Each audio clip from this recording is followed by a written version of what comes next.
Hey y'all, what's up? It's Iyona Sansiove and I've got 5 art tips for you today. What is this, MTV Live?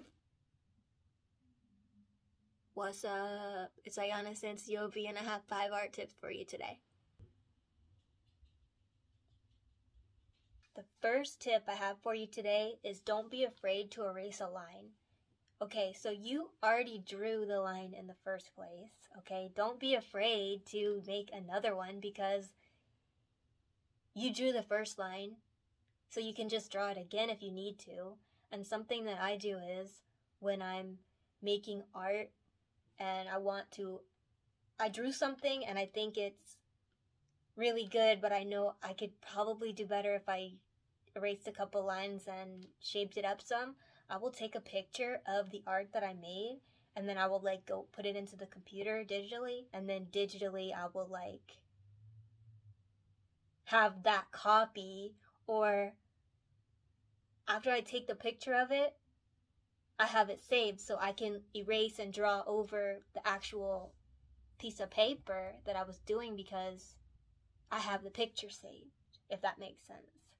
So I think that's a good tip for artists. If you are too afraid to draw another line, or you feel like your art is really good that you just made, but you know you can maybe improve it if you try it, take a picture of it, and that way you can keep trying and not be afraid of, oh, if I go too far forward then I messed up my whole thing.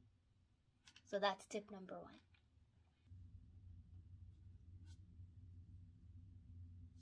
Tip number 2 is J.A.M. Just add more.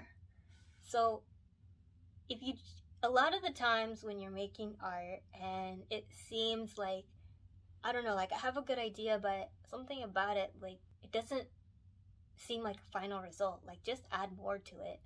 If you drew something, put zigzags on it, for example, or give it texture, or put shading on it, or something like that. And I think that's a good idea because it will help you, it's a thing that painters do. When you're painting, it's more of an additive method. You keep adding more colors, keep adding more lines, and then all together it makes something really pretty, or makes something that is good. So that's a tip, just add more. Tip number 3 is getting across your concept is more important than drawing realistic art. So that means it's okay if you are drawing chicken scratch. Okay, you can always fine tune it up and everything. But especially if you're trying to work out poses and things like that, just let your chicken scratch do what it is trying to do, because you're just really getting your ideas out. It's like a first draft kind of a thing. You gotta start somewhere, and then when you have the chicken scratch down, you can be like, oh, okay. Maybe 10 minutes later, maybe 2 days later, maybe a week or a month later, you're gonna try to draw that same thing again or tune it up, and you're like, oh, well, oh, this line would actually look better here, and you can do that. So that's tip number 3. The 4th art tip that I have for you is honor your ideas by recording them, writing them down.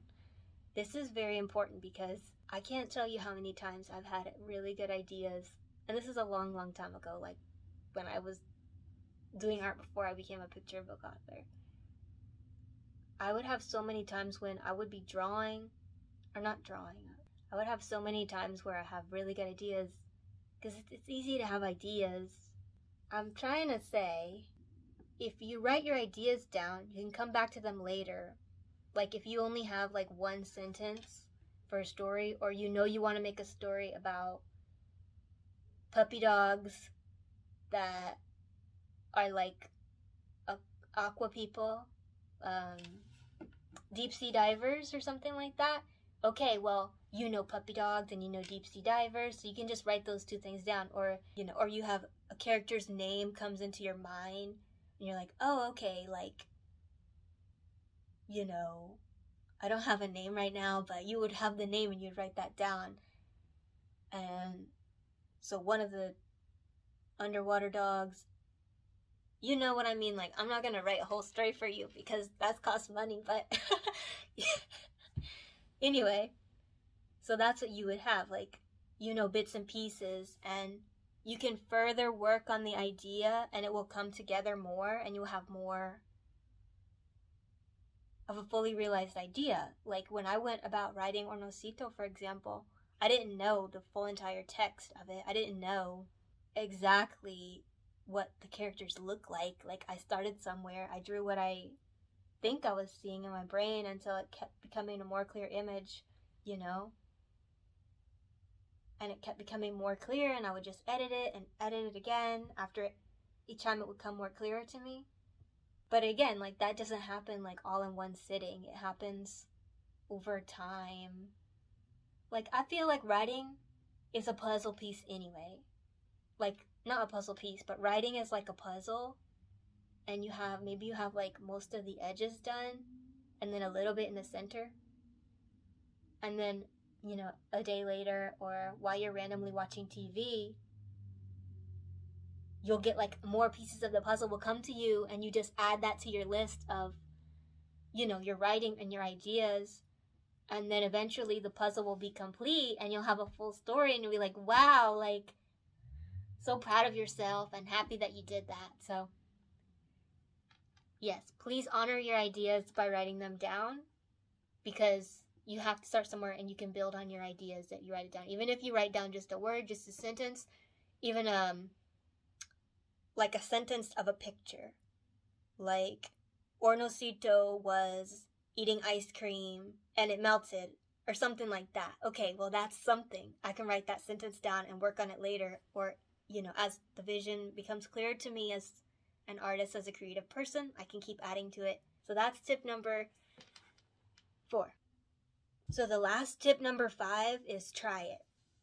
Please don't waste time by being in doubt of your abilities as an artist, or being in doubt of, you know, how good you are as an artist, or how there's so many other people who can draw better than me or whatever, or there's so many other people who, you know, oh, they won awards for writing. I'm just, you know, whomever, you know what I mean? Like, please, like, don't do that. Just try it, because you're gonna surprise yourself. You know, every single person has a unique way that they see the world. Every single person is an artist, you know? And I'm not even just talking about like visual art or drawing pictures particularly, but like I was saying, all of us see the world in a very unique way through our own lens. And we all have something to say. We all have a story. You know what I mean? There's stories all around us if we're just paying attention. And please don't be afraid to try it, because you really are going to surprise yourself when you see how much you can do and when you see how fun it is for you. So please try it. And that's another thing I want to talk about. Like for me personally, something that I struggle with a lot of the time is, I wrote down in my notes, perfection or procrastinate. Like I will, if I don't think I'm going to do something perfectly, a lot of the times, because of those fears in my head, I won't even try to do it. Or I will try to do it, but I'll try to do it eventually, but I'll waste so much time with like, well, I've never done that before. Like, oh, well, I don't know how to do animation. Like, you know, I'm just one person. I'm not a studio. I didn't even go to school about animation. You know what I mean? Like something like that, for example. Like, okay, well, if you try, just try. Like, see what will happen, you know? And I always say that. I surprise myself with that sort of a thing. Just see what will happen. That's my last tip for you. So that's going to be all for this video. That's 5 art tips that you can try and just see what happens, you know? Not going to say you're going to make better art or worse art or any type of art. Just see if they work for you. So that's going to be it for this video. Thank you so much for watching.